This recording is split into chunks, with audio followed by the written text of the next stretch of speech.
એક સાસુને બહારગામ જવાનું થયું, સાસુને લાલાની સેવા કરવાની સોંપી કે લાલાને સ્નાન કરાવજે, દૂધ ધરાવજે, માખણ મિશ્રી આપજે, સરસ વાઘા પહેરાવજે, શણગાર કરાવજે અને પછી એને દર્પણમાં મોજે ખડજે. જો જે તૈયાર કર્યા પછી દર્પણમાં મોં બતાવવાનું રહી જાય નહીં. સાસુએ સ્ટ્રિક્ટ કહ્યું હતું આજે. બીજા દિવસે સ્નાન કરાવી, સાસુ તો ગયા, હવે શિયાળાનો દિવસ, સ્નાન કરાવી, વાઘા પહેરાવ્યા, શણગાર કર્યા, પછી લાલાને બધું તૈયાર કરીને ભોગ ધરાવ્યો, શણગાર એવા સરસ કર્યા, પછી મોં બતાવ્યું લાલાને તો કઈ આગળ ધર્યું, પણ સાસુએ કહેલું કે કાચ ધરજે. આ કાચ ધરું છું પણ લાલો રાજી થયો નહીં, હસ્યો નહીં. એને એમ કે હસતો હશે, કેવી રીતે ખબર પડે રાજી થયો કે ના થયો? જરાક હશે તો ખબર પડે. મેં તૈયાર બરોબર નહીં કર્યો હોય મારા સાસુ જેવો, વાઘા કાઢી નાખ્યા, ફરી નવડાવવા લઈ ગઈ, બીજી વાર નવડાયો, ફરી શણગાર કર્યો, બધી પછી વાઘા પહેરાવ્યા, પછી ફરી કાચ ધર્યો, તોય લાલોએ જોયું નહીં, હસ્યો નહીં, રાજી થયો નહીં. ત્રીજી વાર, ચોથી વાર, પાંચમી વાર, છઠ્ઠી વાર, સાતમી વાર હવે લાલો અકળાયો કે આટલી બધી ટાળમાં મને 7 વાર નવડાયો.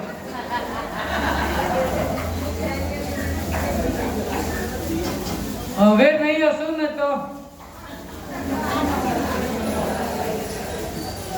8મી વાર નવડાઈને વાઘા પહેરાઈને જેવો કાચ બતાવ્યો, લાલો ખડખડાટ હસ્યો. સાસુ જાત્રાએથી પાછા બધી વાત કરી કે શું કરું માં, મમ્મી 8 વાર નવડાયો, 8 વાર વાઘા પહેરાઈને તારો હસ્યો. પેલી મમ્મી ને એમ થાય કે પાગલ થઈ ગઈ કે લાલો કોદાળ હસતો હશે. બીજે દિવસ સાસુમાં સેવા કરવા બેઠા, એને સ્નાન કરાવીને વાઘા પહેરાવીને શણગાર કરીને ભોગ ધર્યું, પછી કાચ બતાવવાનું થયું એટલે લાલો બોલ્યો કે તું નહીં, કાચ બતાવવાની સેવા તારી વહુ કરશે આજથી. કારણ કે તું તો બેસું છું તો મોડું ઢીલું કરીને વીલું કરીને બેન જયારે જવું ત્યારે રડતી ને રડતી, આ નહીં પેલું નહીં. તારી બહુ બેસે તો મને હસવું આવે ને, એ હસે તો મને હસવા મળે. અને ત્યારથી વહુએ સેવા ચાલુ કરી. ભલે સાસુ બધું તૈયાર કરે પણ કાચ બતાવવા વહુ જાય, એવી રીતે સેવા કરી. હવે પેલી વહુને કહ્યું હતું કે આજે જન્માષ્ટમી છે. કોની વાત ચાલતી હતી? હવે તો યાદ આવે છે કે નહીં? હે કોણ?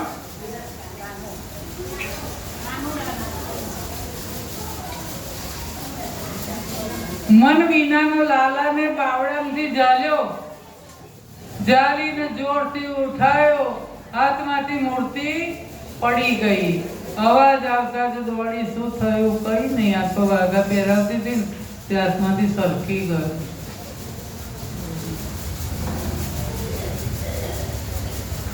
સાસુ બૂમો પાડે, દોડા દોડ કરે, રડતી જાય ને કે મારા લાલાને શું થયું, મારા લાલાને શું થયું, મારા લાલાને વાગ્યું, મારા લાલાને બચાવો. છોકરાને કે બેટા જા જલ્દી ડોક્ટરને બોલાય. રડવા લાગી, ઓ લલ્લા લલ્લા પુકારે, हाय क्या जुल्म हुआ रे, बुढ़ापा बिगड़ गया जी, लाल मेरा कैसे गिरा रे, जाओ डॉक्टर को बुलाओ, लाल का हाल दिखाओ, अगर इसको कुछ हो गया मुझे बीमार डालो. रोते रोते पागल हो गई, घर वाले परेशान, भगत के बस में है भगवान। દીકરો કે આ તો પિત્તરનો છે, એને વાગતું હશે, આ થોડો સાચો છે? માં માની નહીં, રડવા લાગી, ડોક્ટર બોલાવો, આજુબાજુ વાળા ભેગા થઈ ગયા, શું થયું?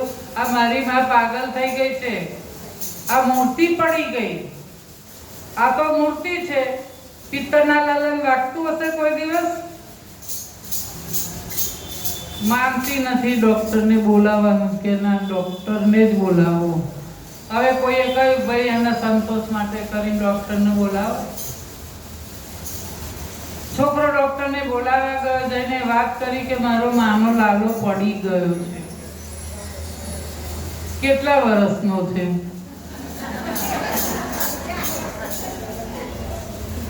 અને ક્યાં વાગ્યું છે? પેશન્ટને અહીં લઈ આવો. દીકરો કે ડોક્ટર આ તો પેલો પિત્તરનો લાલો છે. ડોક્ટર કે એને કઈ વાગતું હશે, પણ તારી માં તો પાગલ છે ને તુંય પાગલ, કહેતા બી દીવાના, સુનતા બી દીવાના. સાહેબ ડબલ ફી આપીશ, પણ મારી માને સંતોષ ન થાય એટલા માટે તમે આવો. કોઈ ડોક્ટરે ના પાડી, બીજા ડોક્ટરની પાસે ગયા અને ત્યાં 4 ગણી ફી આપી અને ડોક્ટરને લઈને આવ્યા. ડોક્ટર આવે છે ખાલી वो नब्ज टटोल के बोला तेरा लाल सही है, माई चिंता मत करियो कोई तकलीफ नहीं है. ડોક્ટરે લાલાને હાથમાં લીધો અને કહ્યું કે માં કશું જ થયું નથી હો, તમારા લાલાને ચિંતા ના કરશો. ત્યાં માં કે ભાઈ પહેલો કોરમાં તારું ભૂંગળું તો ભરાય.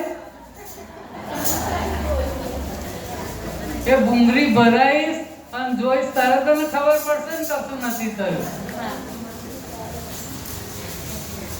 यूं ही सीने से लगाया. હવે ડોક્ટર જોવો તો તપાસે ના, મને તપાસ કરવા લાગી, ડોક્ટરનો પરસેવો છૂટી ગયો. यूं ही सीने से लगाया पसीना जम कर आया, उसने कई बार लगाया और डॉक्टर चकराया. धड़क रहा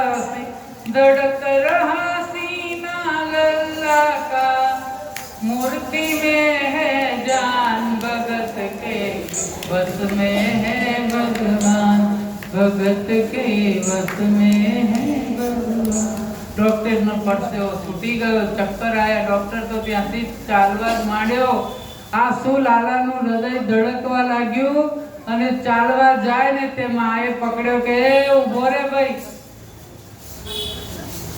ઊભો રે, મારા લાલાને શું થયું છે? મારો લાલો સારો તો છે ને, કઈ નથી થયું ને? ડોક્ટર રડી પડ્યો, માના ચરણોમાં પડ્યો. માં લાલો ક્યાંથી લાવી, મારે ત્યાં જવું છે. તારો લાલો જુગ જુગ જીવે ગુણગાન ગાવા લાગ્યો. ડોક્ટરી છોડી દીધી અને પ્રભુ ભક્તો માટે શું નથી કરતો પણ ક્યારે કરે છે એની ખબર નથી.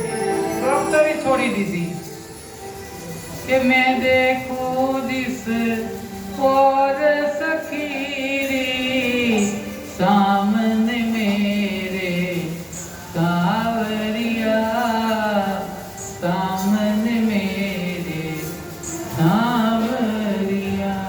તો સંતો જન સેવાને પ્રભુ સેવા માને, પ્રાણી માત્રમાં પ્રભુને જુએ, સર્વના આત્મામાં તેમને પોતાનો આત્મા દેખાય છે. આખું જગત સિયા રામમય દેખાય છે. જેમ કે એકનાથજીને ગધેડામાં રામેશ્વરના દર્શન રામમય થઈ જવા.